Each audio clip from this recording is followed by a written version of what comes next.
for Coach.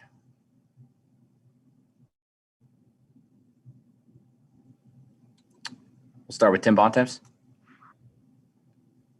Hey, Brad. I know obviously the loss of Jaylen is going to be felt against any team, but going up against a team like the Wizards with two obviously big physical guards that could score in Russ and Brad, how does that change? How does not having Jaylen change the way you guys will try to defend them tomorrow?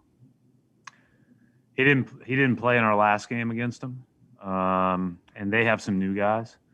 And you know, they're the thing that I like about their team is they can be big and physical. And play with great size, but they can also go small and fast. And so they've got a lot of ways to win. And they've shown that over the course of the last, 23 games, 24 games with the stretch they're on.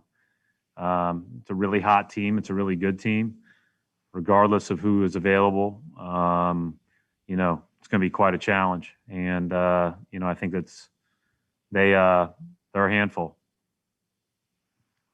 Dan Roche. Hi, Brad. You had talked yesterday about looking forward to getting to practice today with the guys. How was practice today? And how does it help to get ready for what is kind of a different type of format for you guys tomorrow? Yeah, I thought practice on Friday was good, and I thought practice today was good. Guys seem to be engaged. They're ready.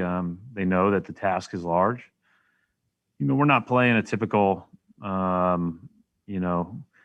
8 seed. You're playing a team that was not healthy, but that's super talented, that hit its stride once they got everybody back. And so it's going to be a challenge. We know that. And so you could tell that our guys were locked in and ready to practice and ready to prepare for tomorrow's game. Gary Washburn. Yeah, 2 questions, Brad. One, you said yesterday you were going to let us know if someone was not available for tomorrow besides Jaylen. How health-wise, how are all the guys doing, and who will everyone be available? Everybody practiced, so that's encouraging. And the hope is that we will have everybody available. I think Rob will still be a daytime decision. But Smart looked great. Kimba was good. Tristan is still dealing with some soreness, but he looks like he'll be good. So we should have definitely more than yesterday, Gary. And Beal is such a good guy coming off screens. I mean, he's such a pure shooter, a pure scorer. And then with Russell kind of being with all of his powers now, how do you how do you defend that? How do you try to make it tough on them? Because they're just seem so dynamic together, especially now. And they beat you different ways. Obviously, Russ's ability to overpower people, his passing, his rebounding.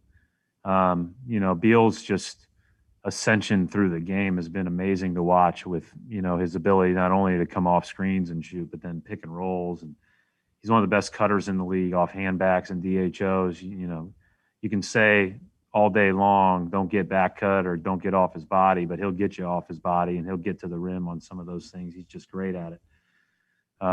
They're both a handful in a lot of ways, and they're surrounded by good players. Like, just like I said, they can go small and big. They can also go with guys that 85% of their shots are threes, or they can go more power oriented with guys that spend more of their time in and around the paint. So, again, this is a really good team, and tomorrow is going to be really tough. But it's that time of the year, and should be a lot of fun, and I know our guys are looking forward to it. Chase Hughes. Hi, Brad.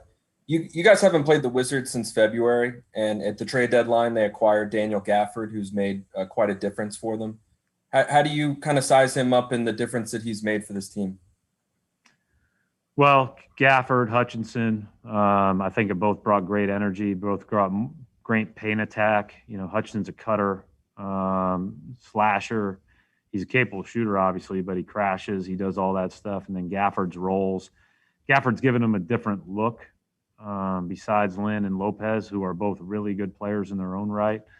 But he is, a little bit quicker to the rim and above the rim. And Can do a little bit more of the switching and blitzing and those type of things that they like to do. And so that's a good 3 guys that they can rotate there at the center. And then Ish didn't play against us in our last one. And I think we all know the kind of game changer he can be, especially in transition. I thought yesterday he played an enormous role. I thought him and Lopez, beyond the obvious guys, really kind of separated that game for Washington yesterday. Matt Vitor. Brad, is there anything about the format of this play-in tournament that changes the way you prepare or the way you set anything up? Is it simply just 2 important games back to back, or separate, potentially 2 games back to back, or is there something about the way you prepare for it that's different at all? I treated it a lot like a Thursday, Saturday NCAA tournament, where you have, the one day to prepare. There's obviously a lot more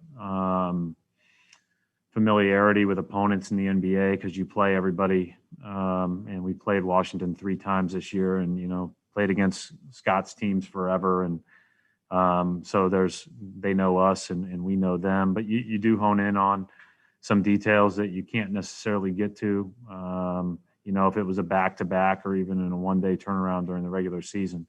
That said, it's not going to be I always liken it to the NCAA tournament again.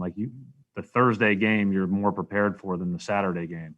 It's just the way it goes. You get 4 days, you get 5 days. You can really start taking things away and looking at what the opponents do. Whereas I think the one-day turnaround in a situation like this, it is how can we get what we need to get? How can we know what we need to know? And then how can we play with a clear mind as well as we can? And so that's the balance that you're dealing with. And so I obviously have been through this a lot. I was pleased with the way we prepared today. We'll have one more little session tomorrow morning in our walkthrough, and then we'll go from there. All right, we'll wrap it up right there. Thanks, Coach.